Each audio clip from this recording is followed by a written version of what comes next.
దీపావళి పండుగ సందర్భంగా ఆలయాల్లో భక్తుల రద్దీ పెరిగింది. చార్మినార్ భాగ్యలక్ష్మి ఆలయానికి భక్తులు పోటెత్తారు. తెల్లవారుజాము నుంచి అమ్మవారిని దర్శించుకుని ప్రత్యేక పూజలు చేస్తున్నారు. మండలి చైర్మన్ స్వామి గౌడ్ అమ్మవారిని దర్శించుకుని మొక్కులు చెల్లించుకున్నారు. తెలంగాణలో ఉన్నటువంటి ప్రతి భారతీయుడికి, ప్రతి హిందువుకు, ప్రతి హిందూ ముస్లిం అనే భేదభావం లేకుండా ఉన్నటువంటి వెలిసినటువంటి టెంపుల్లో భాగ్యలక్ష్మి టెంపుల్ ఒకటి. ఈ భాగ్యలక్ష్మి టెంపుల్కు ఉన్నటువంటి పేరు ప్రతిష్టలు ఈరోజు కావు. నిజాం రాష్ట్రం నుంచి మన తెలంగాణ రాష్ట్రాన్ని పరిపాలించేటప్పుడు హైదరాబాద్ నగరానికి తీవ్రమైనటువంటి వరదలు వచ్చి हैदराबाद मुनिगिनటువంటి పరిస్థితి ఏర్పడింది. ये भाग्यलक्ष्मी आने के बाद यहाँ जो मोतिया चढ़ाए थे निजाम, जो मोतिया पानी में बह के जो मोती के बाद जहाँ मोती ठहर गए थे वो मोती बाजार बन गया. जो चुड़िया जाके पानी में जाके जो रुक गया वो चुड़ी बाजार बन गया. ऐसा ये चारमीनार का प्रतिष्ठा है, आज का नहीं है. ये निजाम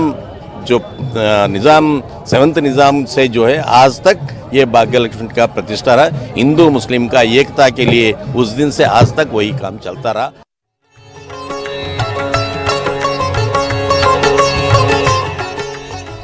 చార్మినార్ భాగ్యలక్ష్మి ఆలయం దగ్గర ఇంకా భక్తుల రద్దీ కొనసాగుతోంది. అక్కడి అప్డేట్స్ కావ్య లైవ్ లో అందిస్తారు. కావ్య, ఆలయంలో పరిస్థితి ఎలా ఉంది? భక్తుల సందడి ఎలా ఉంది? మనం వందల సంవత్సరాల ఘన చరిత్ర ఉండి భాగ్యలక్ష్మిగా కొలువుతీరున్న భాగ్యనగరంలో కొలువుతీరుండే ఆ లక్ష్మీమాత ఆలయంలో ఉన్నాం. చార్మినార్ దగ్గర ప్రస్తుతం మనం ఆలయ ప్రాంగణం కూడా చూడొచ్చు. పూర్తిగా కూడా భక్తులతో జన సంద్రోహంగా ఉదయం నుంచి కూడా మారింది. అయితే దివాళీ రోజు మాత్రమే కాదు ఈ సందడి, ధన త్రయోదశి నుంచి కూడా ఇక్కడ భక్తుల సందడితో పాటు ఇక్కడ ఉండే ఆలయంలో ఉత్సవాలు ప్రారంభమైతే 5 రోజుల పాటు ఘనంగా దీపావళి ఉత్సవాలు ఈ ఆలయ ప్రాంగణంలో జరుగుతాయి. మనం చూస్తున్నాం పూర్తిగా ఆలయ ప్రాంగణం కూడా సర్వంగా సుందరంగా అలంకరించారు. దాదాపు 10 రకాల పూలతో 2 రోజుల పాటు శ్రమించి ఈ ఆలయాన్ని పూర్తిగా అందంగా అలంకరించారు పూలతో. దాంతోపాటు భక్తుల రష్ కూడా మనం చూడొచ్చు. అమ్మవారిని దర్శించుకోవడానికి దాదాపు అరగంట పైనే సమయం పడుతుంది. క్యూ లైన్లో వెయిట్ చేస్తున్నారు భక్తులు అమ్మవారిని దర్శించుకోవడానికి. అయితే దీపావళి రోజు ప్రత్యేకంగా అమ్మవారిని దర్శించుకుంటే అమ్మవారికి పసుపు కుంకుమలు ఇలా చీరలు అమ్మవారికి ఇస్తే సౌభాగ్యం ఉంటుంది, సిరి సంపదలతో ఉంటామని చెప్తే ఒక భక్తుల నమ్మకం. మనం చూడవచ్చు గర్భగుడి ముందు అమ్మవారికి పసుపు కుంకుమలు, చీరలు, గాజులు కూడా అమ్మవారికి సమర్పిస్తున్నారు భక్తులు. పూలు పళ్లతో నైవేద్యంగా సమర్పించి అమ్మవారిని పూజిస్తున్నారు. ప్రస్తుతం మనం పూజారితో ఉన్నాం. మరి ఇక్కడ ఉత్సవాలకు సంబంధించి అండ్ ఇవాళ ఉదయం నుంచి కూడా ఎలాంటి పూజా కార్యక్రమాలు ఇక్కడ జరిగాయన్నది తెలుసుకునే ప్రయత్నం చేద్దాం. सुबह से कौन कौन सा पूजा इधर है और उत्सव कब से शुरू हुए इधर? ये जय माता दी, ये श्री भाग्यलक्ष्मी माता चारमीनार मंदिर में यह माता जो आपके सामने है स्वयं साक्षात मूर्ति है, स्वयंभू मूर्ति है.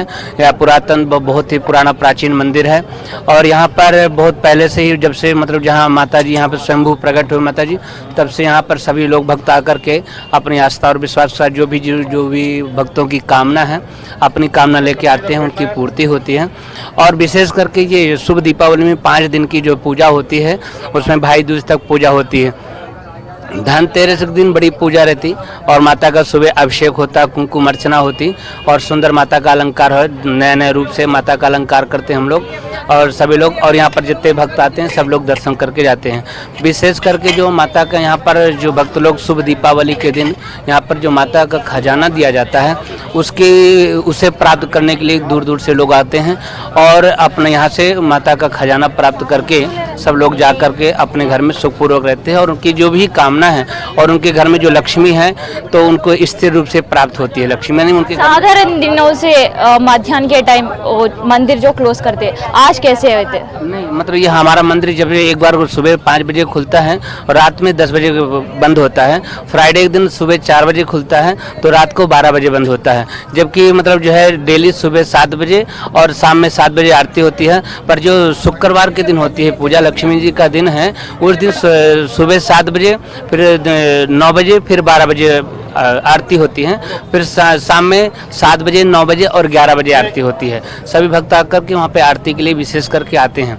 जो आज जो है महत्व शुभ दीपावली का है, इस दीपावली के मतलब पर्व में हम लोग धनतेरस को बड़ी पूजा करते हैं और छोटी दिवाली के दिन पूजा करते हैं और बड़ी दिवाली के दिन तो आज पूजा करते हैं और सुंदर माता का पंचामृत से अभिषेक, दूध दही सहर शक्कर से पंचामृत से अभिषेक करते हैं और 3 दिन तक जो कॉइन्स ఇది ప్రస్తుతం పరిస్థితి మనం ఆలయంలో చూడొచ్చు. అయితే ఇవాళ క్షీర సముద్రం నుంచి అమ్మవారు ఉద్భవించిందని, అమ్మవారి పుట్టినరోజుగా కూడా దివాళీ ఉంటుంది. దివాళీ సందర్భంగా ఇవాళ అమ్మవారికి పూర్తిగా అన్ని అలంకరణలో, అందమైన అలంకరణలో అమ్మవారు భక్తులకు దర్శనమిస్తుంది. ఆ అమ్మవారిని దర్శించుకోవడానికి భక్తులందరూ కూడా ఇక్కడికి రావడం జరుగుతుంది. దాదాపు మనం చూస్తున్నాం 1 కిలోమీటర్ మేర కూడా ఇక్కడ క్యూ లైన్ లో అమ్మవారి నామ స్మరణలతో మారుమ్రోగిపోతుంది. ఇది ప్రస్తుతం ఇక్కడ ఆలయంలోని పరిస్థితి. V6 వ్యూవర్స్ అందరికీ మరోసారి దివాళీ శుభాకాంక్షలతో over to studio. Thank you Kavya.